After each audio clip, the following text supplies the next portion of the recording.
পশ্চিমবঙ্গের জনপ্রিয় অভিনেত্রী বিবৃতি চট্টোপাধ্যায় জীবনে বাবা মার সান্নিধ্য তেমন একটা পাননি। অল্প বয়সে হারিয়েছেন বাবাকে, আর জীবনের বড় একটা সময় মাকে ছাড়াই কাটাতে হয়েছে তার। তাই এখন মা চিত্রা চট্টোপাধ্যায়ের সঙ্গে যতটা সম্ভব বেশি সময় কাটানোর চেষ্টা করেন অভিনেত্রী। মঙ্গলবার ছিল তার মায়ের জন্মদিন। সেই বিশেষ দিনে আবেগে ভাসলেন অভিনেত্রী। সামাজিক যোগাযোগ মাধ্যমে মা মেয়ের একসঙ্গে তোলা একাধিক ছবি ভাগ করে নিয়ে মায়ের প্রতি ভালোবাসা প্রকাশ করেছেন তিনি। বিবৃতির কথায় তাদের সম্পর্ক অনেকটা টম অ্যান্ড জেরির মতো ঝগড়া, ভালোবাসা আর হাসি মজায় ভরপুর। মায়ের জন্মদিনে পেশাগত ব্যস্ততা থাকলেও উদযাপনের কোনো ঘাটতি রাখেননি বিবৃতি। তিনি জানান, রাতে কেক কাটায় মায়ের আপত্তি ছিল, তাই সকালে মাসি ও মেশামশাইয়ের সঙ্গে কেক কেটে প্রায়তার সেরে নিয়েছে।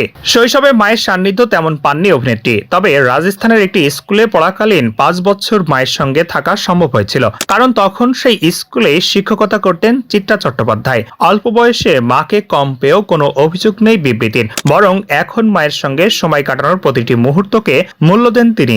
2012 সালে বাবাকে হারানোর পর জীবনের লড়াইয়ে মাই হয়ে ওঠেন তার প্রেরণা। মনোবল, ইচ্ছাশক্তি, স্বাধীন চেতা, জীবনযাপনের পথ সবই শিখেছেন মায়ের কাছ থেকে। বিবৃতির ভাষায়, আমার ক্যারিয়ারে যতটুকু এগোতে পেরেছি তার পেছনে মায়ের নিঃশব্দ সমর্থন সবসময় ছিল।